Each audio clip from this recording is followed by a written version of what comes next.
निकाह के बाद मैं आज तक तुम्हारे करीब नहीं आया। उस अनाया से क्या बकवास कर रही थी तुम? मनकूहा हो मनकूहा बनकर रहो, वरना जुनूनियत पर उतरा ना तो सांस लेने की भी फुर्सत नहीं मिलेगी। वो उसे सख्ती से बाजू से जकड़े हुए दबी दबी आवाज में चिल्लाया, छोड़ो मेरा हाथ। मेरा दिमाग ख़राब नहीं है कि उस अनाया से इस तरह की कोई बकवास करूं, और ना ही मुझे कोई शौक़ है कि तुम मेरे करीब आओ। वो भी जहर भरे लहजे में बोली थी। करीब तो मैं आऊँगा, और इतना करीब आऊँगा कि तुम्हारे जिस्म से तुम्हारी रूह में समा जाऊँगा, और इतनी बेदर्दी से तुम में सराहियत करूँगा कि तुम्हारा रोम रोम काँप उठेगा। तड़पोगी, सिसकोगी, पनाह मांगोगी, लेकिन पनाह नहीं मिलेगी। उसकी बातें सुनती शनाया के दिमाग का फ्यूज एक पल में ही उड़ चुका था। तुम मर्दों को तो बस एक ही काम आता है, निकाह के नाम पर लड़कियों के साथ ज़बरदस्ती करो। सीधा घुस जाओ उनके अंदर, उनकी मर्जी के बिना उनसे अपना हक वसूल कर लो, खुद को सेटिस्फाई कर लो, और अगली बंदी जाए भाड़ में। वो बोली तो बोलती चली गई थी, और हमीम तो बस उसे देखता रह गया। उसकी ज़बान तो आज ही देखी थी उसने, वरना 2 महीने से वो उसके निकाह में थी। निकाह से पहले तो बस सलाम दुआ तक बात थी। निकाह के बाद थोड़ी बहुत बातचीत होने लगी थी, लेकिन ज़्यादा गहराई से नहीं। लेकिन पिछले 1 हफ्ते से दोनों एक दूसरे के खिलाफ हुए थे। एक ही यूनिवर्सिटी में पढ़ते थे। शनाया का 3rd ईयर था तो हमीम की डिग्री कंप्लीट होने वाली थी, और इसके बाद वो हायर स्टडीज़ के लिए अब्रॉड जाने का इरादा रखता था। शनाया से निकाह उसके दादा जान की मर्जी से हुआ था। 2 महीने पहले उनका इंतकाल हुआ था, और उन्होंने मरने से पहले अपनी आखिरी ख्वाहिश का इजहार किया था। अपने पोते हमीम और नातिन शनाया का निकाह करवा दिया। दोनों ख़ानदानों में जहाँ बेहद मोहब्बत थी, वहीं शनाया और हमीम में अंतहीन गुस्सा, नफ़रत और एक दूसरे के लिए तिरस्कार की भावना थी। दोनों निकाह के बाद बिल्कुल चुप से हो गए थे। अपने अपने अंदर का गुस्सा अपने अंदर दबाए रखा। हफीज़ साहब की अचानक डेथ ने सबको हिलाकर रख दिया था। वो सबसे बेइंतहा मोहब्बत करते थे, और शनाया की तो उनमें जान बसती थी। अपने पापा की डेथ के बाद प्यार और हिफाजत भरा साया उसने अपने नाना की आगोश में ही पाया था, जो अब वो भी उससे छिन गया था। लेकिन जाते जाते वो उसके सर पर हमीम को छोड़ गए थे, जिसे सबसे ज़्यादा खुद से प्यार था। वो इतना खुद पसंद था कि शनाया को उससे चिढ़ आने लगी थी। यही बातें आज यूनिवर्सिटी में अनाया के साथ चल रही थीं कि वो शनाया की तरफ देखता है या नहीं। मुझे तो लगता है शनाया अब तक किसमिस तो हो ही गई होगी। अनाया उसकी कजिन भी थी और दोस्त के रूप में छिपी दुश्मन भी। ऐसा कुछ नहीं है अनाया, हम आज तक भी एक दूसरे के करीब नहीं आए। बातों बातों में शनाया के मुंह से ये शब्द निकल गए थे, और जो हमीम तक भी पहुंच गए थे। उसका इंटेंशन गलत नहीं था, लेकिन बात को मरोड़ तरोड़ के हमीम के सामने रखने वाली अनाया ही थी। क्या कहा? फिर से करो बकवास। ये इतनी बेहुदा बातें कहाँ से सीखी तुमने? अब की बार हमीम को उसकी बातों से शौक लगा था। छोड़ो मुझे, हटो पीछे। वो इस वक्त यूनिवर्सिटी के एक तंग कोने में थे, जहाँ कोई आता जाता नहीं था। हमीम उसे पेड़ की ओट में लिए खड़ा सख्त तेवर से उसे घूर रहा था। अभी सिर्फ 20 की हो, और इन सब बातों का भी पता है, अंदर घुसने का भी पता है तुम्हें। तुम तो बहुत ही पहुंची हुई चीज हो। वो तंजिया उस पर अपनी नजरें गाड़ता हुआ बोला था। 20 साल का मुझे ताना दे रहे हो? तो तुम तो मुझसे पूरे 4 साल बड़े हो, तुम्हें तो मुझसे भी ज़्यादा नॉलेज होगी। वो भी दबे दबे शब्दों में चिल्लाई थी। उसका ये कॉन्फिडेंस ही तो था जो उसे पूरे ख़ानदान में सबसे अलग और सबसे ख़ास बनाता था। मुझे इस घटिया नॉलेज को हासिल करने की ज़रूरत नहीं। जैसे ही रुखसती होगी, तब तुम्हारे 14 तबक रोशन न किए तो मेरा नाम भी हमीम सुल्तान नहीं। वो दांत किटकिटाते हुए बोलता वहाँ से बाहर निकला। तभी उसे पेड़ों के पास दूसरे झुंड में काशिफ नजर आया, जो किसी लड़की के साथ फ्रेंच किस करने में व्यस्त था। हमीम ने सर नामे झटकते हुए मंजर देखा और अपना रुख मोड़ लिया। शनाया भी उसके पीछे ही निकली थी, तो उसने भी ये मंजर खुलेआम देखते हुए अपनी आंखें खतरनाक हद तक फैला ली थीं। ये क्या कर रहे हैं? उसने हैरानी और गुस्से के मिले जुले भावों से देखते हुए कहा। इसे फ्रेंच किस कहते हैं। You don't know? Deep and passionate किस। वो उसकी ओर मुड़ते हुए उस मंजर को उसकी आंखों से ओझल करने के लिए खुद उसके सामने आकर खड़ा हो गया था। मैंने ये नहीं पूछा ये किस की कौन सी किस्म है। वो दोनों नामहरम हैं और एक दूसरे के साथ। ये गुनाह है। शनाया की बात पर हमीम ने अपने घने बालों में हाथ फेरा। तुम्हें तो निकाह के बाद भी ये सब करना गलत लगता है? जोर जबरदस्ती, रेप। कुछ देर पहले कहे गए उसके शब्द उसे वापस लौट आए। हमें उन्हें रोकना चाहिए हमीम, ये पढ़ने की जगह है, यहाँ पर ये सब करना ठीक नहीं, गुनाह है। वो उलझी हुई थी। और ये भी बताना कि नेक्स्ट टाइम कोई कमरा बुक करवा लें और सीधा घुस जाए। वो उसकी बातों पर अभी तक गुस्से के मारे तपा हुआ था। वो गुस्से में ये बेबाक शब्द बोल तो गई थी, लेकिन अब हमीम के मुंह से बार बार ये शब्द सुनकर शर्म से उसके गाल तपने लगे थे। तुमसे तो बात करना ही फिजूल है। वो उसकी एक तरफ से होती हुई कशिफ और ऐमन तक पहुंची। वो अपनी किसिंग में इस कदर बिजी थी कि उन्होंने शिनाया को नोटिस ही नहीं किया। शिनाया ने मोबाइल निकालते हुए दोनों की वीडियो बना ली। थोड़ी दूर खड़ा हमीम ये सब देखकर दांत भींच कर रह गया। तभी ऐमन की निगाह उस पर उठी और वो काशिफ को पीछे कर गई। काशिफ भी एकदम से बौखला गया था। अरे करो ना, और करो, डीपली करो, ताकि अच्छी सी वीडियो बने। वो दांत किटकिटाकर बोलती उन दोनों को आग लगा गई। तुम्हारी हिम्मत कैसे हुई हमारी वीडियो बनाने की? काशिफ गुस्से से सुलगता हुआ उसकी ओर बढ़ा। वीडियो सिर्फ बनाई नहीं है, बल्कि अभी तो इसे वायरल करना भी बाकी है। वो जहर भरे लफ्जों में बोली थी। काशी, इस पागल का कुछ करो, ये तो सन की लड़की है, न अपनी परवाह है न किसी और की। ये तो हमें बदनाम कर देगी, मेरी शादी टूट जाएगी। ऐमन बिलख बिलख कर रो दी। छी, शर्म आनी चाहिए तुम्हें, एक लड़की होकर ये काम करते हुए। तुम्हें जरा ख्याल नहीं आया कि ये तुम्हारे लिए नामहरम है? वीडियो लोग देख लेंगे तो लोगों का डर खाए जा रहा है तुम्हें, और वो जो ऊपर बैठा सबका अल्लाह है, जो देख रहा है, अल्लाह का डर नहीं तुम्हें? लानत है तुम दोनों पर। वो कहते हुए रुख पलटी कि एकदम से काशिफ ने उसकी ओर अपना हाथ बढ़ाकर उसे बालों से खींचना चाहा, लेकिन उसका हाथ किसी की मजबूत कलाई में जकड़ लिया गया। आह, गिरफ्त इतनी सख्त थी कि वो तड़प कर रह गया।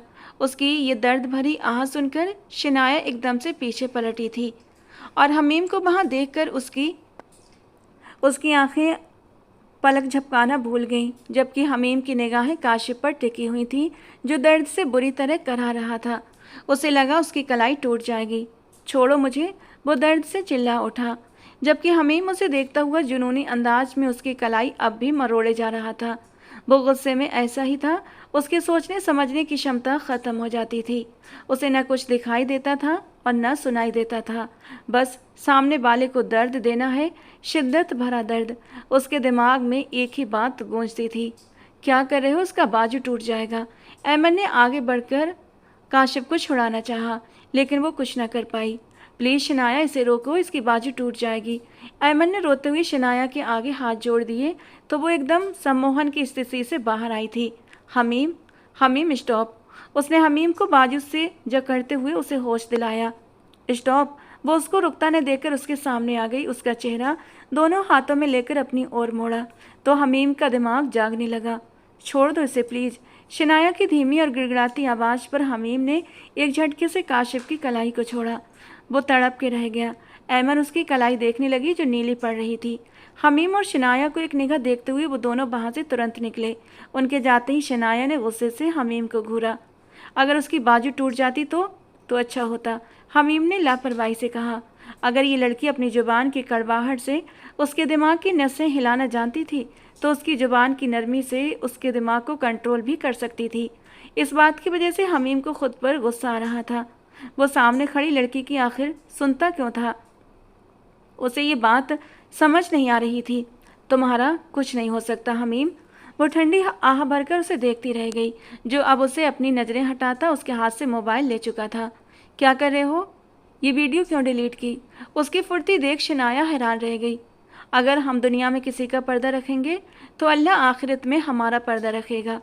वो वीडियो डिलीट करके मोबाइल से थमाता हुआ इतनी प्यारी बात इतने नरम अंदाज में कह गया और अपने कदम आगे बढ़ा गया कि उसके इस अंदाज की शनाया कायल हो गई।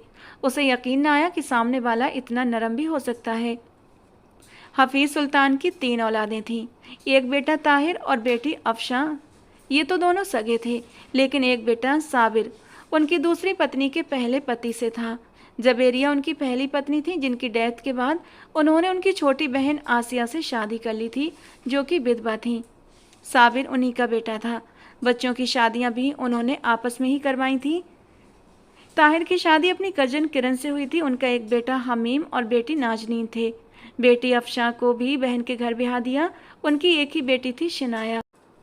जबकि साबिर ने अपनी पसंद से शगुफ्ता से शादी की थी और उनका भी एक बेटा था फारिस। समय पंख लगाकर उड़ा। हफीज़ साहब ने दामाद की मौत के बाद बेटी की बहुत ज़्यादा मदद की, हर तरह से उनको सपोर्ट किया और फिर बाप की ख्वाहिश पर ही उनकी बेटी शनाया का निकाह हमीम से कर दिया गया।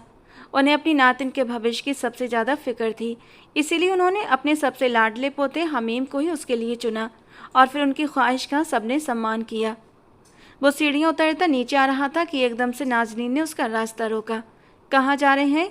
वो भी इतना तैयार श्यार होकर। अपनी सुनहरी आंखों को फैलाते हुए वो बड़ी मासूमियत की हद पार करते हुए आंखें मटकाते हुए पूछ रही थी। फारिस ने उसे घूरते हुए देखा और एक तरफ से होकर निकलना चाहा, लेकिन नाजनीन ने फिर से हाथ आगे बढ़ाकर उसका रास्ता रोक लिया। जवाब देकर जाए फारिस सुल्तान, वो एक अदा से बोली। डेट पर चलना है क्या? वो माथे पर त्योरी चढ़ाकर बोला। किसके साथ जा रहे हैं? ओ गॉड, सुल्तान ख़ानदान के महान सपूत हैं आप, और ऐसी छुप छुप के फुसफुसाती हुई डेट पर जाएंगे? अरे बाप रे, तौबा तौबा, अस्तगफिरुल्लाह। वो अपनी कातिलाना आंखें नचा नचाकर और चेहरे पर मासूमियत का ढोंग रचाकर बोली, जिस पर फारिस सुल्तान ने उसे ऐसे घूरा मानो अभी के अभी उसे कच्चा चबा जाएगा, और फिर गरजते हुए आगे बढ़ा। फारिस सुल्तान किसी ऐरे गहरे को जवाब दे नहीं समझता, और तुम तो बिल्कुल भी नहीं समझी। अच्छा जी, तो फिर वो जो आपकी नई सेक्रेटरी, क्या नाम है उसका? हाँ सहरिश, उसके साथ कौन सा बिजनेस प्लान डिस्कस हो रहा है? फारिस के जाते हुए कदम एकदम से रुक गए थे। उसने झटका खाकर पीछे मुड़कर उसे यूं देखा जैसे सामने कोई जिन खड़ा हो। तो क्या ये शैतान की नानी सच में उसकी जासूसी करवा रही थी? उसने अपनी त्योरियां चढ़ाकर हैरान और परेशान पूछा। तुम्हें कैसे पता चला बे? मैं तो इस शहर का वो हर काला सफ़ेद राज जानती हूँ हुजूर, जो आप खुद अपने बारे में भी नहीं जानते। उसने शान से अपने कॉलर झाड़ते हुए पास आकर कहा।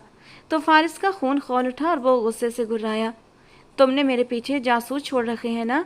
सीधे साधे बाज आ जाओ नाज, वरना जिस दिन मेरा दिमाग घूमा ना, तुम्हें ऐसा 300 डिग्री गोल गोल घुमाऊंगा कि पूरी ज़िंदगी अपनी नाक के अलावा किसी और की ज़िंदगी में ताक झांक करने के काबिल नहीं रहोगी। लेकिन नाजरीन सुल्तान किसी के दबाव में आ जाए, ऐसा तो इतिहास में कभी हुआ ही नहीं था। वो उसकी खोखली धमकियों पर एक दिलकश जानलेवा मुस्कान बिखेरती हुई ऊपर के ग्रिल के पास जाकर थोड़ा जोर से चिल्लाई। हाँ हाँ, बड़े आए धमकी देने वाले। आते हुए मेरे लिए वो मेरी फेवरेट वैनिला आइसक्रीम लाना मत भूलना, वरना मेरी ज़बान कहाँ कहाँ खुलेगी मैं खुद भी नहीं जानती। समझे बड़े मियाँ? फारिस ने दोबारा पीछे मुड़कर देखना भी अपनी तौहीन समझा और पैर पटकता हुआ वहाँ से चला गया। तो नाज ने अपनी आंखें छोटी करके एक ख़तरनाक मानी खेज मुस्कान के साथ बड़बड़ाया। जितना मर्जी दूर भाग लो मिस्टर फारिस सुल्तान, घूम फिर कर आखिर गिरना तुम्हें मेरी ही झोली में है। दूसरी तरफ घर के माहौल में एक अलग ही ड्रामा छिड़ा हुआ था। मम्मा प्लीज़, हर बात पर बच्चों की तरह जिद मत किया कीजिए। ज़रूरी तो नहीं कि हमेशा ज़िंदगी हमारी उंगलियों के इशारे पर ही नाचे। कुछ बातें हमें वक्त, माहौल और अपनी मेंटल शांति देखकर तय करनी पड़ती हैं। मुझे इस खोखले निकाह की रत्ती भर भी वैल्यू नज़र नहीं आती। आप मामी से बात करके इस ज़बरदस्ती के रिश्ते को ख़त्म। खबरदार शिनाया, जुबान संभालो अपनी। अफशा बेगम ने दहाड़ते हुए उसे बीच में ही रोक दिया। अगर ऐसा एक भी जहरीला शब्द तुम्हारी जुबान से दोबारा निकला ना, तो मुझसे बुरा इस दुनिया में कोई नहीं होगा। दिमाग ठिकाने रखो अपना। शिनाया ने चिढ़कर मुंह बनाते हुए कहा। मम्मा प्रैक्टिकली सोचिए, हम दोनों में ज़मीन आसमान का फ़र्क है, कोई मैच ही नहीं है हम दोनों में। तो अफशा बेगम ने भी दो टूक लहजे में सुना दिया। जो भी ये फ़र्क है ना, इसे चुपचाप मिटा दो। अगर तुम ज़मीन पर हो तो खींचकर उसके साथ आसमान पर चली जाओ, और अगर वो ज़मीन पर है तो उतरकर उसके साथ ज़मीन पर आ जाओ। लेकिन कान खोलकर सुन लो, इस रिश्ते को ख़त्म करने का सपना भी देखा तो मुझसे बुरा कोई नहीं होगा। ये तुम्हारे मरहूम नाना जान की आखिरी इच्छा थी, जिसे मुझे सिर्फ कागजी निकाह तक सीमित नहीं रखना, बल्कि मैं तो सोच रही हूँ जितनी जल्दी हो सके तुम्हारी रुखसती करवाकर तुम्हें विदा करूँ। वाट मम्मा, ये आप क्या कह रही हैं? आर यू सीरियस मम्मा? शिनाया के तो मानो होश ही उड़ गए। How is this even possible? आप अच्छी तरह जानती हैं कि मेरी डॉक्टरी की पढ़ाई अभी शुरू हुई है और वो बंदा अब्रॉड जाने की तैयारी में है। ऐसे में शादी? प्लीज़ अभी इस बारे में सोचना बंद कीजिए। शिनाया, मुझे मत सिखाओ कि मुझे क्या करना है और क्या नहीं। मैं जो भी फैसला लूँगी तुम्हारे भले के लिए लूँगी, समझी तुम? अफशा बेगम का ये सख्त रुख देखकर शिनाया सिर पकड़कर वहीं बैठ गई। वो तो एक टॉप की डॉक्टर बनने का सपना सजाए मेडिकल के फर्स्ट ईयर में झक मार रही थी, और यहाँ घर वाले उसकी शादी का ढोल बजाने को आमादा थे। अभी वो इन उलझनों से निकलकर कॉलेज पहुंची ही थी कि सामने से अनाया को अपनी ओर आते देखकर शनाया के होंठ नफरत से भिज गए। अनाया ने अपनी जहरीली तंजिया मुस्कान के साथ कहा, हाय, क्या मिला तुम्हें ये सब रायता फैलाकर? हर वक्त तो तुम्हारा एक ही काम है, दूसरों की खुशियों में आग लगाना। किसी को सुकून से सांस लेते देख लो तो तुम्हारे पेट में दर्द होने लगता है ना? शनाया ने सीने पर हाथ बांधते हुए अपनी जलती आंखों से घूर कर कहा, हटो भी, कम से कम तुम्हारे इस ड्रामे से तो बेहतर ही है। तो अनाया ने सीना ठोकर खुली चुनौती दे डाली, हाँ, तुम्हें और हमीम को एक साथ हंसते खिलखिलाते देख लूँ, ऐसा तो कभी मुमकिन ही नहीं है, हरगिज भी नहीं। तुम दोनों को अलग करने के लिए मुझे चाहे पाताल ही क्यों ना ये करना पड़े, मैं करूँगी। और देखना, वो दिन दूर नहीं जब वो खुद तुम्हें दूध में से मक्खी की तरह निकाल कर बाहर फेंक देगा। इस पर शनाया एक ठंडी बेपरवाह हंसी हंसी और उसकी आंखों में आंखें डालकर कड़क आवाज़ में बोली, ओहो, तो ठीक है, मैं भी बड़ी शिद्दत से उस दिन का इंतज़ार करूँगी जब तुम अपने इस नीच मकसद में कामयाब हो जाओगी। ऑल द बेस्ट स्वीटी, कहकर वो आगे बढ़ गई, जबकि अनाया पीछे खड़ी जलन से सुलगती रह गई। देखना शनाया, वो वक्त दूर नहीं जब हमीम खुद पूरी दुनिया के सामने मेरा हाथ थामेगा। तभी शनाया का फ़ोन बज उठा। शनाया आपी, बस मैंने कह दिया, मतलब कह दिया। आज मेरा बर्थडे है और आपको अभी के अभी इसी वक्त आना पड़ेगा। अब आप खुद शरीफों की तरह आ रही हैं या फिर मैं गाड़ी लेकर खींचने आ जाऊं आपको? नाजनीन फ़ोन पर पूरे हक और दादागिरी के साथ अपनी सालगिरह का इनविटेशन दे रही थी, लेकिन शनाया सुल्तान बिला के उस मायावी महल में कदम भी रखना नहीं चाहती थी, क्योंकि वहाँ उस अक्खड़ घमंडी हमीम का होना 100% तय था। क्योंकि हमीम की बहन नाज का बर्थडे हो और वो वहाँ पर मौजूद ना हो, ये तो मुमकिन ही नहीं था। वैसे तो नाज का जन्मदिन उसके पापा बड़े धूमधाम से मनाते थे, लेकिन पिछले 2 सालों से दादाजी के जाने के बाद उसने ये सब तमाशा बंद करवा दिया था, और अब वो सिर्फ अपने बेहद बेहद ख़ास लोगों के साथ ही केक काटती थी। और उन ख़ास लोगों में से उसकी सबसे प्यारी कज़न बेस्ट फ्रेंड उर्फ भाभी शनाया सबसे ऊपर आती थी। शनाया ने 100 बहाने बनाए, लेकिन नाज की जिद के आगे किसकी चली है। हफीज़ सुल्तान की मौत को करीब 8 महीने बीत चुके थे और शनाया का दिल किसी भी तरह का जश्न मनाने का बिल्कुल नहीं था। पर नाज तो नाज थी, उसे मनाना यानी अपनी जान जोखिम में डालना। वैसे भी नाज की अपने दादाजी से कभी कोई ख़ास नहीं जमी थी। उसका तो हमेशा से एक ही रोना रहता था कि सारे प्यार का ख़जाना तो दादाजी ने हमीम और शनाया पर लुटा दिया, मेरे लिए तो सिर्फ बाबा जी का ठुल्लू बचा। वो हद से ज़्यादा खुद पसंद, बिंदास और अपनी ही धुन में जीने वाली लड़की थी, जो गम को अपनी लाइफ में 2 मिनट से ज़्यादा टिकने नहीं देती थी। और बस उसकी इसी मासूम हंसी की खातिर शनाया जाने को तैयार हो गई। हफीज़ सुल्तान ने जीते जी न जाने कितनी बार कहा था कि वो लोग सुल्तान बिला में शिफ्ट हो जाएं। आखिर पति की मौत के बाद अकेले रहने का क्या मतलब। लेकिन उनकी सास यानी शनाया की दादी नहीं मानी थी, क्योंकि शनाया उनके मरे हुए बेटे की आखिरी निशानी थी और वे उससे खुद से दूर नहीं कर सकती थी। दूसरी तरफ उसके ताया जान भी उससे बेइंतहा प्यार करते थे। भले ही वो लोग सुल्तान बिला जितने अमीर और रईस न सही, पर दिल के बादशाह थे। अल्लाह का दिया उनके पास सब कुछ था। कहाँ जा रही हो? अचानक अपने पीछे से अरसम की आवाज़ सुनकर वो चौंक गई। कैसे हैं अरसम भाई? वो आज नाज की बर्थडे है ना, तो उसने बुलाया है, वहीं जा रही हूँ। आप कब आए? वो हंसमुख अंदाज में बात कर रही थी। अकेली जा रही हो? उसके माथे पर बल पड़े तो शनाया को अपनी माँ की बात याद आई। ठीक 7 बजे हमीम आएगा लेने, तैयार रहना। तुम्हें पता है ना, उसे इंतज़ार पसंद नहीं। चलो मैं छोड़ देता हूँ। अपने सवाल पर उसे चुप देखकर वो आगे बोला, अरे नहीं अरसम भाई, आप अभी आए हैं, आराम करें। वो हमीम बस आता ही होगा, उसी के साथ जाऊँगी। वो धीमी आवाज़ में बोली। हमीम के नाम पर अरसम के होंठ आपस में भिज गए थे। एक पल के लिए वो कुछ भी नहीं बोला और फिर खामोशी से अंदर की ओर बढ़ गया, जबकि शनाया गहरी सांस भरते हुए दरवाजे की ओर बढ़ी। अभी 7 बजने में 5 मिनट बाकी थे।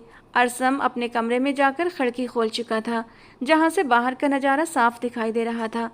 वो कंधे पर बैग लटकाए हाथ में मोबाइल उठाए खड़ी थी कि तभी एक काली लैंड क्रूज़र उसके पास आकर रुकी।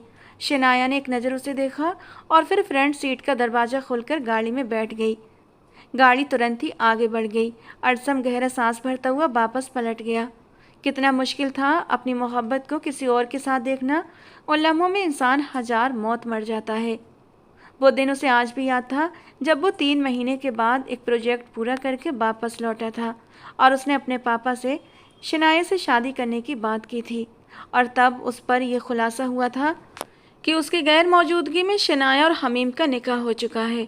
कितने दिन तो उसे खुद को यकीन दिलाने में लग गए थे, कितने दिन खुद को संभालने में लग गए, और वो बहुत हद तक संभल भी गया था। लेकिन जब जब उसे देखता फिर से दिल में टीस उठती थी और वो तड़प जाता उसे किसी और के साथ देखकर। उसका दिल फटने सा लगता था, लेकिन अपना दर्द वो किसी से बयां नहीं कर सकता था। हमीम ने एक सरसरी नज़र उस पर डाली जो सफ़ेद और गुलाबी रंग के सादे से सूट में खिली खिली रंगत के साथ लाइट पिंक ग्लॉस होंठों पर लगाए अपने मोबाइल में व्यस्त थी। उसके अंदर तो जैसे हमीम को लेकर कोई जज्बात ही नहीं थे। इस बात से तो हमीम भी इनकार नहीं कर सकता था, लेकिन हक तो था ना, वो उस पर पूरा हक रखता था। तुम मर्दों को बस एक ही काम आता है, निकाह के नाम पर लड़कियों के साथ ज़बरदस्ती करो, सीधा घुस जाओ उनके अंदर, उनको उनसे उनकी मर्जी के बिना अपना हक ले लो, खुद को सेटिस्फाई कर लो और अगली बंदी जाए भाड़ में। उसके पिछले कहे शब्द आज भी उसके कानों में गूंज रहे थे। उस दिन के बाद दोनों के बीच दोबारा इतनी लंबी बातचीत नहीं हुई थी, लेकिन वो इस बातचीत को भुला नहीं पाया था। हमीम, क्या कर रहे हो? अचानक से गाड़ी से हमीम का कंट्रोल छूटा तो गाड़ी बुरी तरह लड़खड़ाई। वो हमीम को पुकारती हुई चिल्लाई थी। हमीम ने तुरंत गाड़ी का कंट्रोल संभाला और उसे एक तरफ रोक दिया। दोनों ही गहरी सांसें भरने लगे। वो हमीम को सहमी हुई नज़रों से देख रही थी, जबकि हमीम अपने कांपते हाथों की तरफ देख रहा था। न जाने अचानक उसका कंट्रोल क्यों छूटा था गाड़ी से। हमीम, शनाया ने उसे पुकारा तो वो एकदम चौंका और खाली खाली नज़रों से उसे देखने लगा। तुम ठीक हो? ठीक हूँ। उसके माथे पर लाल निशान देखकर हमीम ने थोड़ी सी गर्दन झुकाई और गाड़ी दोबारा स्टार्ट कर दी। अब की बार शनाया ने मोबाइल बंद करते हुए सारा ध्यान हमीम और उसकी ड्राइविंग पर केंद्रित कर दिया। डोंट वरी, अब कंट्रोल नहीं खोएगा। वो उसे लगातार घबराकर अपनी तरफ देखता पाकर संजीदगी से बोला, तबीयत ठीक है तुम्हारी? अचानक शनाया का हाथ उसके माथे को छू गया, जो उसे फिर से आउट ऑफ कंट्रोल करने लगा। उसके दिल की धड़कनें बढ़ने लगी थीं। बुखार तो नहीं? फिर क्यों अपसेट हो? उसके चेहरे और आंखों की सुर्खी देखते हुए बोलते बोलते एकदम ठिठकी। उसकी आंखों में खुमारी सी भरी थी, एक नशा सा उतरा हुआ था। शनाया अपनी पलकें झुका गई। उसका खुद का दिल भी जोरों से धड़क उठा था। सुल्तान बिला पहुंचते ही हमीम ने गाड़ी कार पोर्टिको में खड़ी की और दोनों नीचे उतरे। 1 मिनट यहीं रुको। वो हाथ बढ़ाकर उसे वहीं रुकने का इशारा करते हुए गार्डन एरिया के पास खड़े फारिस को किसी शख्स के साथ उलझते देखकर थोड़ा हैरान हुआ। वो हमेशा शांत और विनम्र रहने वाला बंदा था, लेकिन अभी वो सख्त गुस्से में था और जिस जगह वो लोग खड़े थे वहीं से गुजरकर उन्हें अंदर जाना था। शनाया की निगाहें भी फारिस पर जा टिकीं। तभी सामने खड़े शख्स ने फारिस को धक्का दे दिया और बस वहीं हमीम का सब्र टूट गया और उसका दिमाग घूम गया। वो गुस्से से उनकी तरफ बढ़ा। उसका गुस्सा देखकर शनाया एकदम बौखला गई। हमीम ने सीधे जाकर उस शख्स की गर्दन पर अपनी गिरफ्त जमा ली और फिर वो गिरफ्त कसती चली। इस अचानक आई आफत पर फारिस भी परेशान हो उठा। हमीम, छोड़ो इसे, ये मर जाएगा। सामने वाले इंसान की सांसें रुकते देख फारिस घबरा गया, लेकिन हमीम कहाँ सुनने वाला था।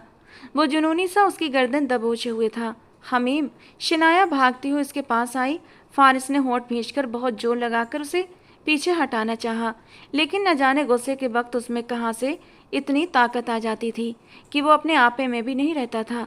Hamim, look at me please. Hamim, छोड़ दो इसे। शनाया की आंखों से आंसू बह निकले। हमीम, वो उसकी आंखों में आंखें गाड़ गई।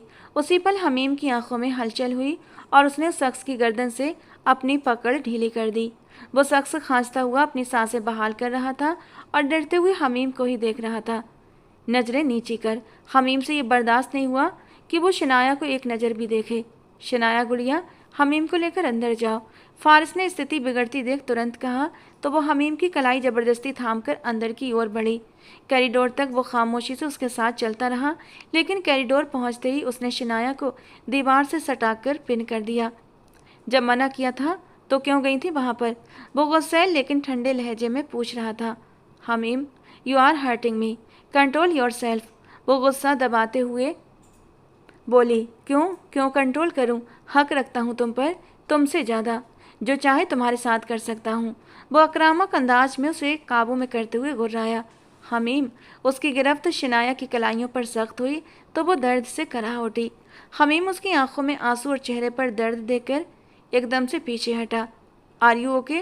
वो बेचैनी से अब उससे पूछने लगा, जबकि वो अपनी लाल होती कलाइयों को देखती हुई दर्द में डूबी थी। एक लड़की से बात कैसे की जाती है, तुम्हें तो ये तक तमीज नहीं। वो सख्त गुस्से और नफरत से बोली, आई एम सॉरी, मेरा इरादा तुम्हें हर्ट करने का नहीं था। अपने मिजाज के खिलाफ जाते हुए हमीम ने तुरंत माफ़ी मांग ली। उसके माफ़ी मांगने पर शिनाया उसे हैरानी से देखने लगी और फिर सिर झटकती हुई अंदर की ओर बढ़ गई और हमीम अपने बालों को हाथों से समेटता हुआ वापस बाहर फारिस के पास पहुंचा और उससे सारी डिटेल ली। बात कुछ ज़्यादा खास नहीं थी। फारिस शांत रहने वाला ही इंसान था। एक केस आया था जिसे वो संभाल रहा था। उसी को लेकर वो शख्स आपे से बाहर हो गया तो फारिस को भी गुस्सा आ गया और सामने वाला उसकी इसी शराफत का नाजायज़ फ़ायदा उठाकर उसे धक्का दे गया था। हमीम, खुद पर कंट्रोल रखना सीखो। ऐसे कौन एकदम गुस्से में आ जाता है? मेरे बस में नहीं है भाई। मुझे गुस्से में कुछ समझ नहीं आता कि मैं क्या कर रहा हूँ। आप प्लीज़ नाराज मत होइएगा। और हाँ, आइंदा अगर उसने कोई भी बदतमीजी की तो बस मुझे एक फ़ोन कॉल कीजिएगा, सीधा जहन्नुम पहुँचा दूंगा उसे। वो पूरे जोश में बोला। फारिस उसकी जिम की दीवानगी जानता था। जिम जा जाकर उसने अपनी अच्छी खासी बॉडी बना ली थी कि वो अपनी उम्र से भी बड़ा लगता था। वो फारिस सुल्तान से 3 साल छोटा था, लेकिन बिल्कुल बराबर का दिखता था। भरे भरे मसल्स और बॉडी बिल्डर जैसी काया उसे सबसे अलग बनाती थी। हमीम, मैं गुस्सा करने से मना कर रहा हूँ और तुम बात को उल्टा समझ रहे हो। फारिस ने नाराज़गी से उसे देखा तो वो मुस्कुरा दिया। Happy birthday to you. Happy birthday dear Nazneen. Happy birthday to you. घर के सभी सदस्यों की मौजूदगी में उस 18 साल की परी ने केक काटा। आज उसकी 18वीं सालगिरह थी, जिसे लेकर वो कुछ ज़्यादा ही उत्साहित थी। अब वो सबसे गिफ्ट ले रही थी। चेहरे पर मुस्कान सजाए वो फारिस के पास आई। मेरा बर्थडे गिफ्ट? पिंक कलर की फ्रॉक में वो नज़र लग जाने की हद तक प्यारी लग रही थी। लाना याद नहीं रहा, फारिस ने ठंडे लहजे में जवाब दिया। चलिए, कोई बात नहीं, आप मुझे मेरी पसंद का गिफ्ट दे दीजिए। वो अपनी सुनहरी आंखें मटकाकर बोली तो फारिस एकदम से चौंक गया। फारिस जानता था कि जब भी वो यूं आंखें मटकाकर बात करती थी तो कुछ ना कुछ उल्टा ही करती थी। अब न जाने उसके दिमाग में क्या चल रहा था। मैं तुमसे शादी करना चाहती हूँ। वो उसके आगे अपना हाथ बढ़ा गई। तुम्हारा दिमाग ठीक है? क्या बकवास कर रही हो? अचानक ही फारिस की आवाज़ ऊंची हुई तो सबकी नज़रें बेख्तियार उन दोनों की ओर उठीं। बिल्कुल अपने होशो हवास में हूँ और आपको पसंद करती हूँ। आपसे शादी करना चाहती हूँ और इसमें कोई हर्ज भी तो नहीं। आप क्यों इनकार कर रहे हैं? साफ शब्दों में फारिस से कहती हुई वो सब कुछ सुन कर गई थी। वो किस तरह खुद से 10 साल बड़े इंसान को शादी को ऑफर दे रही थी। सब लोग हैरान रह गए थे। मिस्टर ताहिर और किरण ने हैरान करने वाली नज़रों से अपनी बेटी को देखा। उसकी दीदा दिलेरी और उसकी हिम्मत उन्हें एक आंख न भाई, जबकि साबिर साहब और शगुफ्ता बेगम तो मारे सदमे के कुछ बोल ही न पाए। अपनी बकवास बंद करो और ख़बरदार जो दोबारा ऐसी कोई बात की। फारिस को पहली बार सबने इतने गुस्से में देखा था। उसके गुस्सा करने पर नाजनीन की आंखों के कोने नम हुए, लेकिन वो फिर भी जरा सा भी न डगमगाई। अपनी बात पर फिर भी कायम ही रही। आपके इनकार के बावजूद भी मैं आपसे शादी करूंगी। उसकी बात पर किरण ने आगे बढ़कर बेटी के गाल पर थप्पड़ रख दिया तो एक पल को सब तरफ सन्नाटा छा गया। हमीम की मुट्ठियां सख्ती से भिज गईं। उसकी बहन पर हाथ उठाया गया था। माँ की जगह कोई और होता तो शायद वो बर्दाश्त न कर पाता। हद है बेशर्मी की। किरण, तुमने अपनी बेटी को कैसी तरबियत दी है? शगुफ्ता बेगम अफसोस से सर नामे हिलाते हुए बोली, जिस पर किरण का सर और भी झुक गया था। इसमें बेशर्मी वाली क्या बात है ताई जी? मैंने कोई गलत काम तो नहीं किया। शादी की ऑफ़र की है और शादी करना कोई बेशर्मी तो नहीं। इस्लाम में भी इजाज़त है, पसंद की शादी कर सकते हैं। अपना मुंह बंद रखो नाज, वरना मर जाओगी मेरे हाथों से। किरण ने उसको कलाई से जोर से पकड़ा। तो मार दें, मुझे कोई परवाह नहीं, लेकिन शादी तो मैं फारिस सुल्तान से ही करूँगी। वो कतई और हुक्म भरे अंदाज में कहती हुई फारिस को देखती चली गई। बहुत बेलगाम है भाई तुम्हारी बेटी, इसकी लगाम खींचो, वरना वो वक्त दूर नहीं जब सबके मुंह पर कालिख मल देगी। शगुफ्ता बेगम की कड़वी बात पर फारिस को भी शदीद हैरत का झटका लगा था। उसे अपनी माँ से इस किस्म के अल्फाजों की उम्मीद नहीं थी। वो मानता था कि नाजनीन का तरीका गलत था, लेकिन वो ये बात भी अच्छे से जानता था कि वो बहुत मासूम थी। वो इस तरह की कोई भी हरकत न करती जिससे कि उनके ख़ानदान पर कोई बात आती, और उसकी पसंद के बारे में फारिस शुरू से जानता था, लेकिन कभी भी उसे शय नहीं दी थी। इसके बावजूद वो आज अपनी मोहब्बत का इजहार कर रही थी और उसे शादी की ऑफ़र कर रही थी। यही उसका निडर और बेबाक अंदाज था जो उसके हक में अच्छा साबित नहीं हो रहा था। मम्मा, फॉर गॉड सेक, नाजनीन के बारे में ऐसा कुछ मत कहें। वो बहुत ही पाकीज़ा लड़की है और उसकी पाकदामनी का मैं खुद गवाह हूँ, इसलिए गलत अल्फाज मत यूज़ करें उसके लिए। फारिस के जवाब देने पर सभी की बोलती बंद हो गई थी, जबकि नाजनीन रो भी रही थी और मुस्कुरा भी रही थी। वो ढीले कदमों से चलता हुआ अपने चाचा जान के पास आया। चाचा जान, सिवाय एज डिफरेंस के और कोई फ़र्क नहीं है, क्या आप मुझे नाजनीन का हाथ देंगे? उसके इतने प्यारे अंदाज पर ताहिर साहब धीरे से मुस्कुरा दिए थे। उन्हें भला क्या एतराज़ होना था? उनके लिए एज डिफरेंस कोई मायने नहीं रखता था। अगर कुछ अहमियत रखता था तो वो थी उनकी बेटी की खुशी। उन्होंने आज तक कभी भी नाजनीन की कोई ख्वाहिश रद्द नहीं की थी, तो आज इतना बड़ा फैसला वो उसकी ख्वाहिश के खिलाफ जाकर नहीं कर सकते थे। अगर उसकी मर्जी फारिस से शादी पर थी तो वो दिलो जान से राजी थे। वो राजी हो जाते तो फिर किसी को कुछ भी कहने की ज़रूरत नहीं थी। साबिर साहब भी अपने भाई के हम ख्याल थे। मिस्टर ताहिर ने आगे बढ़कर फारिस को अपने गले से लगा लिया। मुझे फ़ख्र है तुम पर कि तुम हमारे ख़ानदान के बेटे हो। उनके इन अल्फाजों पर फारिस सुल्तान के चेहरे को मुस्कान ने छुआ और यूं थोड़ी ही देर में निकाह की सुन्नत अदा करने का फैसला तय हुआ। ताहिर साहब ने अपनी बहन अफशा को भी वहीं पर बुला लिया था और फिर घर वालों की मौजूदगी में नाजनीन और फारिस का सादगी से निकाह कर दिया गया। बहुत बहुत मुबारक हो। सब तरफ से दोनों मुबारकबाद वसूल कर रहे थे। नाजनीन के चेहरे पर खुशी की चमक थी, जबकि फारिस का चेहरा बिल्कुल संजीदा था। शनाया नाजनीन के पास बैठी उसे गले से लगा गई, जबकि सब बड़ों की अंदर हॉल में एक मीटिंग शुरू हो चुकी थी। हमीम और फारिस भी वहीं पर मौजूद थे, जबकि नाजनीन शनाया से फारिस को लेकर अपनी फीलिंग्स शेयर कर रही थी। कुछ ही देर के बाद एक गुड न्यूज़ उन तक पहुंच भी गई थी। एक हफ्ते के बाद उन दोनों की ही रुखसती थी। नाजनीन तो इस गुड न्यूज़ से खुश हुई थी, लेकिन शनाया के चेहरे पर एक काला साया लहराया। उसने अपनी माँ की ओर देखा, जिन्होंने उसे खामोश रहने का इशारा किया। वो दिल पर पत्थर रखे वहीं चुप हो गई। उसे अपना ख्वाब टूटता हुआ दिख रहा था। सब मुस्कुरा रहे थे, सब खुश थे, सिवाय शगुफ्ता बेगम के।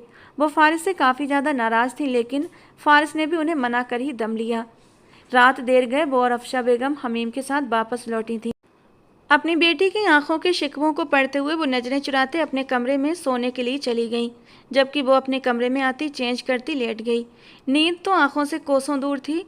डॉक्टर बनने का ख्वाब अधूरा रह गया था, क्योंकि वो जानती थी हमीम जैसा कंजर्वेटिव इंसान उसे कभी उसकी ख्वाहिश पूरी नहीं करने देगा, बल्कि वो अपनी हायर स्टडीज़ के लिए अब्रॉड जाना चाहता था। वो खुद तो अपनी लाइफ में सब करेगा, लेकिन मैं हर बार लड़कियों को ही क्यों कुर्बानी देनी पड़ती है? लड़के जो चाहे कर लें, उन्हें सब हक है। बस लगाम डाल के रखनी है तो हम लड़कियों को। वो कब से यही सारी बातें सोचे जा रही थी और चुपके से आंसू बहाए जा रही थी। आज लगता है मैं हवाओं में हूँ। आज इतनी खुशी मिली है। फारिश जैसे ही कमरे में दाखिल हुआ, सामने अपने दो आतिशा रूप के साथ खड़ी नाजनीन को देखकर उसके लब सख्ती से भिज गए। हया की शोखियाँ लिपटी हैं मेरे आंचल से। ऐसा लगता है मैं दुल्हन बनी हूँ। आज इतनी खुशी मिली है। वो अपना आंचल लहराती गुनगुनाती उसके बिल्कुल पास आते उसके सामने खड़ी हो गई। निकाह मुबारक हो, वो मोहब्बत भरी नज़रों से देखते हुए बोली, जबकि फारिश ने उसे कहर भरी नज़रों से देखा था। वो उसकी इतनी दीदा दिलेरी पर सख्त गुस्से से लाल हो रहा था। शर्म लिहाज बाकी उसने डुबो दिया था। Out from my room now, वो कड़क लहजे में गुर्राया, जिस पर नाजनीन के चेहरे पर फैले खुशी के रंगों को गिरहण लगा। सुनाई नहीं दिया तुमने? निकलो मेरे कमरे से अभी इसी वक्त। वो उसे बाजुओं से जकड़े गुस्से से फुनकारा था, जबकि उसे तो यकीन ही नहीं आ रहा था कि फारिस उसके साथ ऐसा भी कर सकता है। बाहर जो सबके सामने कहा, वो सब क्या था? वो अपने दिमाग में उमड़ते सवालों को दबा ना पाई थी। लगता है धक्के देकर बाहर निकालना पड़ेगा तुम्हें। वो उसे बाजू से सख्ती से दबोचे कमरे के दरवाजे की ओर बढ़ा था। फारिश, छोड़े मेरा हाथ, क्या कर रहे हैं? वो गुस्से से अपने हाथ को छुड़ाते हुए माथे पर बल डाले उसकी तरफ देखते हुए पूछने लगी, तुम्हें इज्जत रास नहीं आती ना? सबके सामने जो तुमने आज बकवास की है, उसके बाद भी तो तुम्हें शर्म से डूब मरना चाहिए था, लेकिन तुम तो हो ही ढीठ सदा की। मुंह उठाकर फिर से मेरे कमरे में आ गई, वो नफरत से बोल रहा था।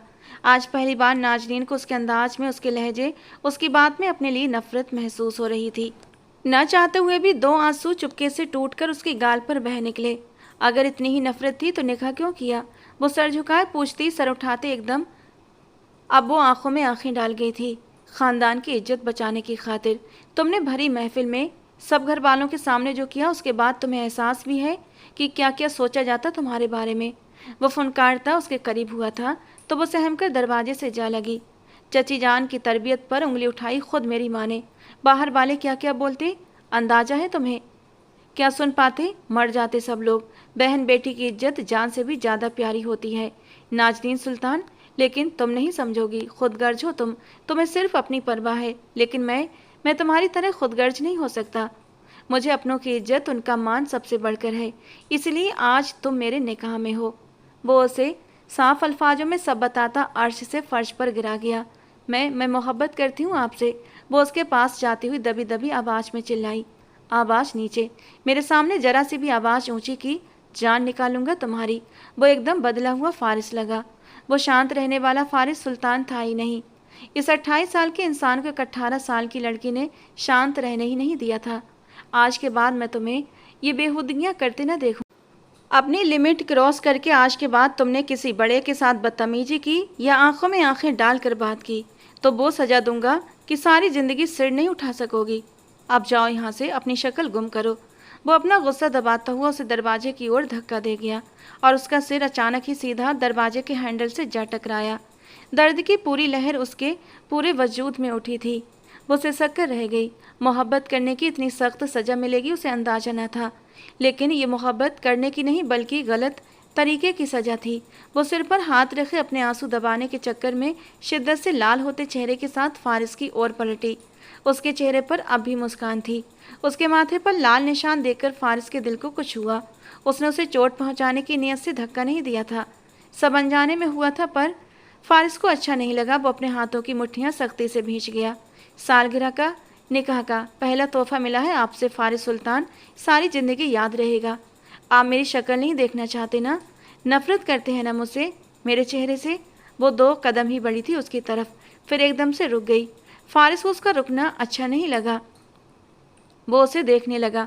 अब कभी दिखाई नहीं देगी आपको मेरी शक्ल, वादा है मेरा। वो नम आँखों से मुस्कुराते हुए बोल रही थी। फारिस को कुछ गलत होने का एहसास हुआ। वो एक ही छलांग में उस तक पहुंचता, उस नाजुक से वजूद को अपने सीने से लगाता, सख्त चेतावनी भरी निगाहों से उसे देखने लगा। दोनों एक दूसरे को बिना पलक झपकाए देखे जा रहे थे।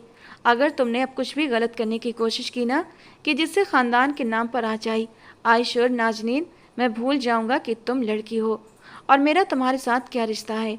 वो गुस्सा पीते हुए शिद्दत से एक एक शब्द को चबाकर बोला और उसकी नाजुक कमर में जोर से अपनी उंगलियां घुसा गया। दर्द की एक सिसकी नाजनीन के लबों से निकली। उसके इस भयानक गुस्से को आज पहली बार देखकर नाजनीन सच में डर गई थी। आज तक कभी उसे इस रूप में नहीं देखा था और आज देखकर वो मासूम लड़की बुरी तरह से डरती हुई तुरंत हाँ में गर्दन हिला गई। उसकी इतनी आज्ञाकारिता भी फारिस को हजम नहीं हो रही थी। जाओ अब अपने रूम में, और रुखसती तक कुछ भी उटपटांग करने की कोशिश की तो अंजाम की जिम्मेदार तुम खुद होगी। उसे बहुत ही आराम से छोड़ता अनजाने अंदाज में उसके माथे पर लगी चोट को छूता हुआ उससे पीछे हट गया और वो चुपचाप वहाँ से बाहर निकलती अपने कमरे की ओर भागी। दरवाज़ा बंद करके वो खामोश आंसू बहाने लगी। माथे पर लगी चोट से ज़्यादा दिल में उठता दर्द तकलीफ दे रहा था। वो जिसे सबसे अलग समझती रही, बहुत लविंग और केयरिंग समझती थी, आज उसने बता दिया था कि वो कितना केयरिंग और कितना लविंग है। एक हफ्ता पलक झपकते गुजर गया और रुखसती का दिन भी आ पहुंचा था। शनाया दुल्हन बनी हमीम की सेज सजा बैठी थी, तो वहीं दूसरी तरफ नाजनीन फारिस की सेज सजा बैठी थी। दोनों ही अपनी अपनी जगह उलझी हुई थी। शनाया के हाथ पांव ठंडे हो रहे थे। उसे आज सच्चे अर्थों में सुहागरात के नाम से खौफ होने लगा था। उसे पता था सुहागरात में मर्द सिर्फ अपनी मर्जी चलाता है, अपनी ही जीवन संगनी के जिस्म से खुद को शांत करता है और उसे अपने कठोर बेदर्द जिस्म की सजा देता है। आज उसके साथ भी यही सब होने जा रहा था। वो अपनी नसें चटकती हुई महसूस कर रही थी। हमीम को वो पसंद करती थी, लेकिन हमीम के गुस्से से सख्त नाराज रहती थी। दोनों के बीच निकाह के बाद भी आज तक कोई प्यार भरी बात नहीं हुई थी जो शनाया को याद हो। दरवाज़ा धीरे से खुला था। वो एक एक कदम बढ़ाता शिनाया की तरफ बढ़ा। घूंघट में उसे देखकर हमीम के चेहरे पर मुस्कान आ गई। वो धप से उसके पास बैठा। शिनाया का दिल उछलकर हलक में आ गया।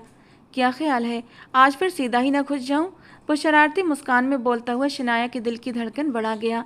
शिनाया उन लम्हों पर पछताई जिन लम्हों में उसने वो शब्द कहे थे। वो दोनों बाजुओं पर सिर रखे लेटता हुआ उसे निहारने लगा। घूंघट वाला सीन मैंने करना है, ओह याद ही नहीं रहा। वो उसका घूंघट उठाता उसे आंखें मूंदे देखकर मंत्रमुग्ध रह गया। वो इस कदर हसीन लग रही थी कि मजबूत इरादों का मालिक हमीम अपने दिल पर हाथ रख गया। इतना मुकम्मल और पाक हुस्न देखता हुआ वो अपनी एक धड़कन मिस कर गया। झटके से उसे तकिए पर गिराता उस पर साया बन गया। डर के मारे शिनाया ने आंखें खोली। उन आंखों में छिपा डर देखकर हमीम ने अपने होठों का किनारा दांतों तले दबाया। वो क्यों डर रही थी हमीम समझ न पाया। धीरे से उसके माथे पर होंठ रखे तो वो फौरन हैरान नज़रों से उसे देखने लगी। वो उसकी तरफ पहली बार की गई जुर्रत थी। उसे यकीन न आया कि हमीम इतना पोलाइट भी हो सकता है। वो एकटक उसे देखे जा रही थी, जो एक एक करके उसका भारी जेबर उतारता एक तरफ रखता जा रहा था। धीरे से दुपट्टा निकालकर साइड पर रखा और वापस उस पर झुका। उसकी कातिल खूबसूरती देखकर तो हमीम के जबान जज्बातों में भरपूर अंगड़ाई मचल उठी थी, लेकिन वो अपनी मर्जी उस पर थोप नहीं रहा था। वो चाहता था कि आज की रात यादगार बने। इसके बाद बहुत सी रातें आएंगी, लेकिन जो सुरूर आज की रात का था वो टूटना नहीं चाहिए था। इजाज़त है, उसकी ब्यूटी बोन पर होंठ रखता जज्बातों से भरे गंभीर लहजे में बोलता। वो एक अलग ही हमीम लगा। शिनाया की आंखें आंसुओं से भीग गईं। क्या वो बाकी उससे इजाज़त मांग रहा था या कोई ख्वाब था? वो शिनाया का चेहरा अपने दोनों हाथों के प्याले में भरता मदहोश लहजे में उसकी सुर्खी से सजे नरम मुलायम होठों को देखता अपने गले में घूंट भरता महसूस कर रहा था। उसका बस नहीं चल रहा था कि अभी इसी पल उसके रसीले होठों का रस पी ले। बताओ ना, क्या छू लूं तुम्हें? तुम्हारी गहराइयों में समा जाऊं? वो उसका दिल बुरी तरह धड़काया जा रहा था। आज पहली बार वो उसके दिल में घर कर रहा था। शिनाया की आंखों से आंसू लगातार बह रहे थे। क्यों रो रही हो? वो उठकर बेड के किराउन से टेक लगाकर बैठता हुआ उसे गोद में बिठा गया। उसने हमीम के गले के इर्द गिर्द बाहें डाल दी। आज पहली बार वो अपना सा लग रहा था। अब बताओ क्यों रो रही हो? मैंने तो अभी तुम्हें रोने की वजह भी नहीं दी। वो तो तुम्हारी मर्जी के बाद ही दूंगा। और फिर याद रखना, कितना भी रोना, लेकिन मैं रुकने वाला नहीं हूँ। वो उसकी कमर को मुट्ठी में दबाए धीरे धीरे दूसरा हाथ ऊपर की ओर सरका रहा था। तुम इतने अच्छे से बात कर रहे हो, मुझे यकीन नहीं आ रहा। वो साफ गोई से बोली। तो तुम्हें क्या लगा कि बाकी कमरे में आते ही सीधा? वो एक आंख मटका कर बोला तो वो मुंह बनाती फिर से रोते हुए सिर झुका गई। पागल, हस्बैंड भैंसी नहीं होते, केयरिंग होते हैं। हमें एहसास है, हमें बीबी इंसान मिलती है। इतना भी क्या कि जो इतना नेगेटिव सोचती हो यार। वो उसे झटके से सीने में भींचते हुए बोला। मैंने तो यही सुना है कि शौहर बीबी से हर तरीके से अपना हक लेता है, चाहे वो राजी हो या ना हो। मर्द का उस पर हक होता है। हाँ, हक तो है, लेकिन तकलीफ पहुंचाने का हक नहीं होता, बल्कि प्यार करने का हक होता है, उसकी हिफाजत करने का हक होता है। हमीम ने बात काटी। तुम हो भी तो इतने अग्रेसिव। वो अपने गालों से आंसू पोंछते हुए इत्मीनान भरे अंदाज में बोली। अगर ये जानती हो तो ये भी पता होगा कि तुम्हें देखते ही तुम्हें अपने आसपास पाकर मैं कितना पुरसुकून हो जाता हूँ। वो उसके माथे के साथ माथा टिकाते हुए आंखें मूंद कर बोला। तो शिनाया ने गहरी सांस भरी। रिलैक्स हो अब। हमीम जैसे अब खुद पर काबू खो रहा था। शुरू से ही वो उसे अच्छी लगती थी, बस एटीट्यूड दिखाती थी, इसलिए हमीम भी आगे से वैसा ही मिलता था।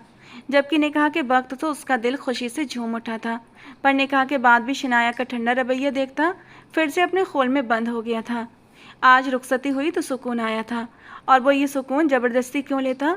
जब प्यार करता था तो प्यार से ही हैंडल भी कर सकता था, और वो हो भी तो रही थी।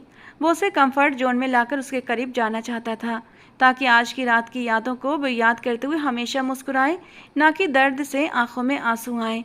मुझे शर्म आ रही है हमीम, इतनी बेबाकी से मत देखो मुझे। वो उसकी आंखों के आगे हाथ रख गई, जिन्हें अपने होंठों से लगाते हुए वो उसका सिर अब तकिए पर रखता कमरे की लाइट्स को डिम कर रहा था।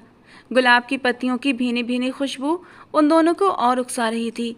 उसके गाल पर होंठ रखता वो उसे धीरे से किस देता, उसके होंठों को बहुत नरमी से अपनी पकड़ में ले गया, और शिनाया के पूरे जिस्म में एक करंट सा दौड़ गया।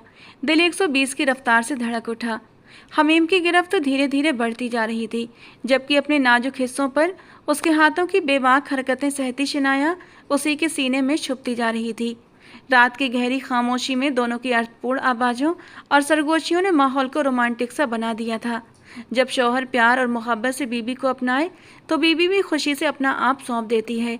औरत को सबक सिखाने के लिए उस पर हाथ उठाना, उस पर गाली गलौज करना, उसे दर्द और तकलीफ देना कहीं पर भी जायज़ नहीं।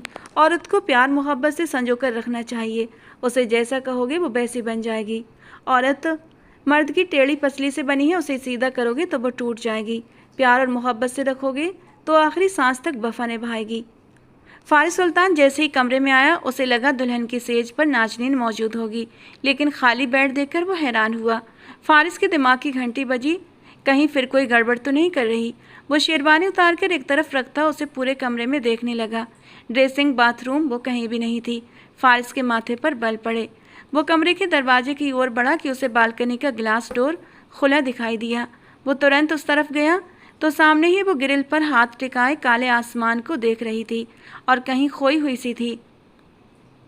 2 दिन से लगातार बारिश हर चीज को सराबोर कर चुकी थी। आज ठंडी हवाएं चल रही थीं। बारिश का मूड तो सुबह से बना हुआ था, लेकिन बारिश हुई नहीं थी। बर्फ जैसी ठंडी हवाओं ने बारिश को छुआ तो एक पल को वो सिहर उठा, जबकि वो कब से वहां खड़ी थी।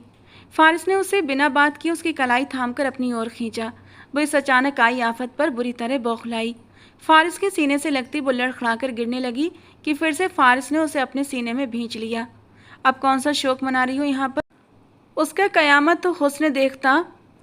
वो एक पल के लिए सब कुछ भूल गया था, लेकिन अगले ही पल उसकी हरकत याद आई तो होंठ गुस्से से बुरी तरह भींचे। शोक ही तो है फारिस सुल्तान, नाजनीन की मौत का शोक, उस मोहब्बत का शोक जो नाजनीन के दिल में फारिस सुल्तान के लिए थी। यकीन मानिए बहुत तकलीफ होती है इस मौत की भी। जैसे जैसे कोई अपना मर जाता है ना, तो यहाँ दर्द होता है। वो नम आँखों से उसे देखती अपने दिल के जगह पर इशारा कर गई। ठीक वैसे ही दर्द हो रहा है, लेकिन आप नहीं समझेंगे, क्योंकि आप लकी हैं। आपको किसी से कभी मोहब्बत नहीं हुई ना, तो आप इस दर्द से अनजान हैं। वो अपनी नशीली आंखें उस पर गाढ़े बोले जा रही थी। कुछ और कहना है या यहीं तक बकवास करनी थी? फारिस की बात पर उसने शिकवा भरे अंदाज में उसे देखा और सिर झटक दिया। अचानक से एकदम से बारिश की बौछार ने पल भर में दोनों को भिगो दिया। फारिस उसे कलाई से थामे अंदर लाता तुरंत गिलास डोर बंद कर गया। फिर अपनी शर्ट के बटन खोलता वो एक ही झटके में उसे उतार कर परे सोफे पर फेंक गया। वाइट सैंडो में उसके भारी उभरे मसल्त और कसरती जिस्म देखकर नाजरीन के गले में घूंट उतरकर गायब हुआ। तुरंत रुख दूसरी तरफ करते अपना लहंगा भी झाड़ने लगी।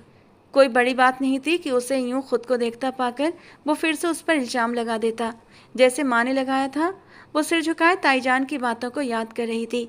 भले ही निकाह वाले दिन जो भी हंगामा हुआ, फारिस ने माँ को मनाया, लेकिन उनके ताने और बोल अभी भी नाजनीन सुनती थी, और वो भी बड़ी खामोशी के साथ।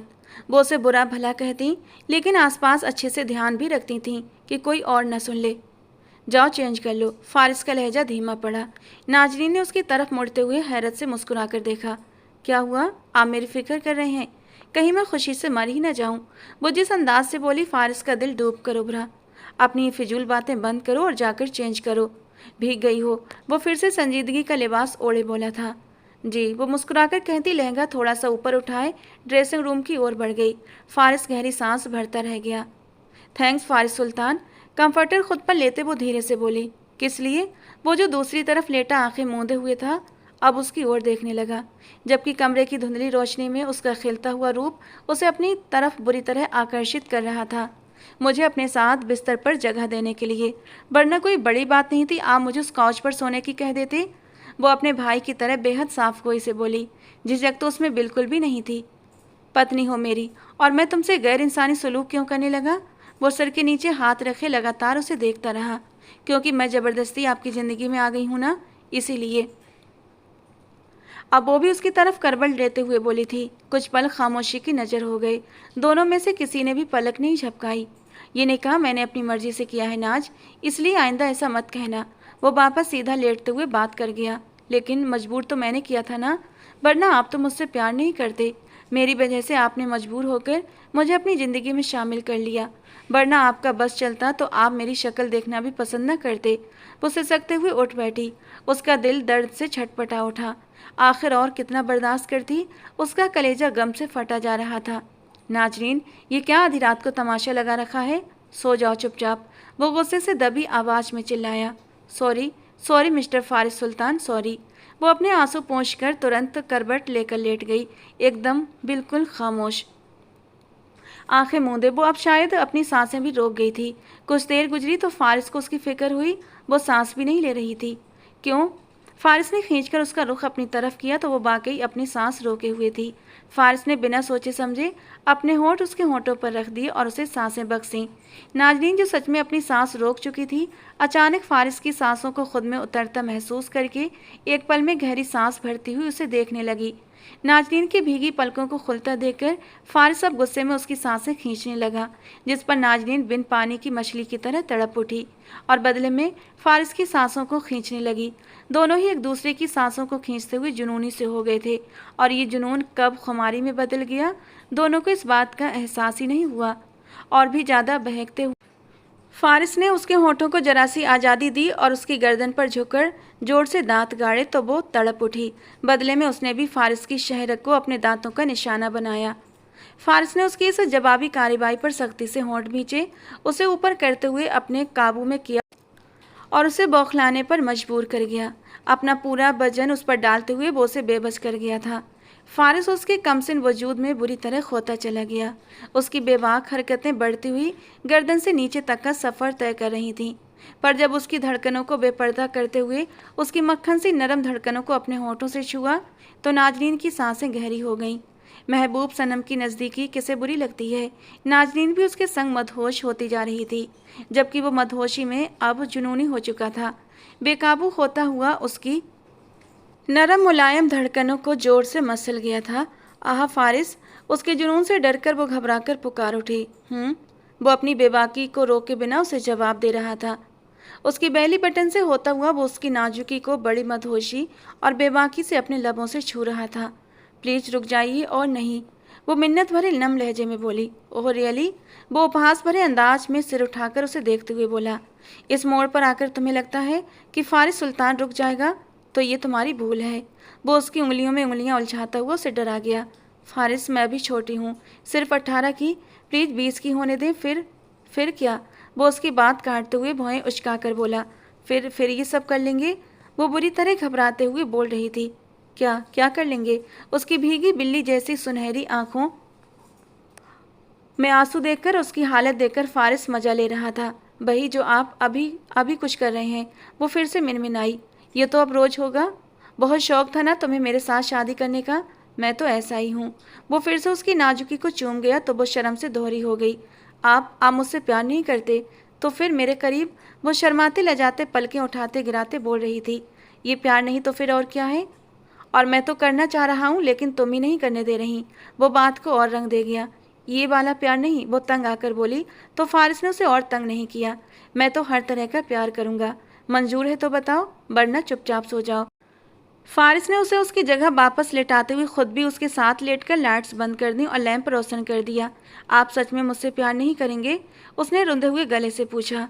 कुछ देर पहले उसका मोहब्बत भरा स्पर्श और उसकी बातें नाजनीन के दिल को इतना भा रही थीं, और अब एकदम उसका दूर जाना उसे चुभ गया था। तुम्हें ही ऐतराज है? ऐसे नहीं करो, वैसे नहीं करो। अब मेरे लिए प्यार का एक ही मतलब है, नज़दीकियाँ। अब नज़दीकियाँ जितनी गहरी होंगी, दिल में चाहत और मोहब्बत उतनी ही बढ़ती जाएगी। अच्छा सुनिए, आप क्या क्या करेंगे? वो जरा सा ऊपर उठते हुए अपनी तसल्ली करना चाह रही थी। फारिस ने उसे बहुत गहरी नज़रों से देखा, जो कोहनियों के बल उसके पास झुकी अपनी गहरी दिलकश जवानी को बयां कर रही थी। तुम्हारी रूह में उतर जाना चाहता हूँ। तुम छोटी हो, लेकिन इतनी छोटी भी नहीं कि मेरी शिद्दत को सह न सको। आप बोलो, तैयार हो? वो उसके करीब होता हुआ भौं उठाकर पूछ रहा था। फिर आप मुझसे नाराज़ तो नहीं रहेंगे ना? राज़ी हो जाएंगे ना? मुझे ये तो बार बार नहीं कहेंगे ना कि मैं बेलगाम लड़की हूँ? वो बेहद मासूमियत से बोलती हुई फारिस के दिल को दुखा गई। फारिस ने आगे बढ़कर उसके चेहरे को अपने हाथों के प्याले में भरा और बेहद शिद्दत से उसके होंठों को अपनी गिरफ्त में ले लिया। कभी ऐसी बात नहीं करूँगा मेरी जान। मुझे गुस्सा था उस दिन, जो भी कहा गुस्से में कहा, जबकि मेरा दिल तुम्हारे लिए बिल्कुल साफ है नाज। वो उसे अपने सीने से लगाता हुआ दिल की गहराइयों से बोल रहा था और नाजनीन के दिल को बेहद सुकून मिला। Thank you. नाजनीन ने उसकी ठोड़ी पर अपने होंठ रख दिए, जिस पर फारिस का दिल उसके बस से बाहर हो गया। और फिर वो था, उसका जुनून था और नाजनीन की दर्द और मदहोश सिसकियाँ थीं। वो जानता था कि दोनों के बीच 10 साल का फ़र्क था। वो चंचल और जज्बाती थी, तो फारिस को ही सब्र, तसल्ली और बड़े प्यार और नरमी से उसे संभालना था। और जितना वो प्यार की भाषा समझती थी, बाकी भाषाएं उसे कम ही समझ आती थीं। वलीमे की पार्टी में वो दोनों दुल्हनें बनी स्टेज पर बैठी आसमान से उतरी परियां लग रही थीं। दोनों पर ही शादी का गजब रूप निखार आया था। हल्की हल्की मुस्कान के साथ शर्माई लजाई सी वो दोनों अपने अपने पति का प्यार पा चुकी थीं। अचानक मैरिज हॉल के अंदर दाखिल होती अनाया की नज़र शनाया पर पड़ी। उसे यकीन ही नहीं हुआ कि बाजी इतनी जल्दी और इतनी आसानी से उसके खिलाफ पलट जाएगी। वो आउट ऑफ कंट्री थी, आज ही लौटी थी और आज ही उस पर शनाया और हमीम की शादी की खबर पहाड़ बनकर टूटी थी। वो सीधा गुस्से से तमतमाती स्टेज पर आई। उसे देखकर शनाया के माथे पर बल पड़ गए। बहुत तेज निकली तुम तो। मेरी गैर हाजिरी का खूब फ़ायदा उठाया तुमने और मेरे हमीम को मुझसे छीन लिया। अनाया नफरत से बोली। 1 मिनट, भाई ने खुद को आपको बेचा था क्या? शनाया की बजाय नाजनीन की तरफ से जवाब आते देख अनाया के होंठ भिज गए। खबरदार जो मेरे भाई और भाभी के बीच आने की इतनी सी भी कोशिश की। अंगूठे और उंगली को जरा सा मिलाकर दिखाती हुई वो बब्बर शेरनी लग रही थी। तो तुम मेरा वो रूप देखोगी कि सारी जिंदगी याद रखोगी। चलो अब फूटो यहाँ से, अनफिट लग रही हो यहाँ पर। चुटकी बजाते हुए उसने वहाँ से निकलने को कहा। अनाया उसकी तेजी और अपनी बेइज्जती को देखकर हैरान रह गई, जबकि शनाया की हंसी छूट गई। अनाया पैर पटकती हुई वहाँ से जा चुकी थी। उन दोनों दुल्हनों की खिलखिलाहट सबने सुनी थी और दोनों दूल्हे अपनी अपनी दुल्हनों को इतना खुश देखकर एक दूसरे को गहरी नज़रों से देखते हुए अर्थपूर्ण अंदाज में आंख मटकाकर खुद भी उनकी तरफ बढ़ गए। तो दोस्तों, आज की हमारी ये कहानी आपको कैसी लगी कमेंट बॉक्स में ज़रूर बताना। पसंद आई हो तो प्लीज़ लाइक करना। ऐसे और रोमांटिक कहानियों के लिए हमारे चैनल के साथ बने रहें। मिलते हैं दोस्तों अगली किसी नई और रोमांटिक कहानी के साथ।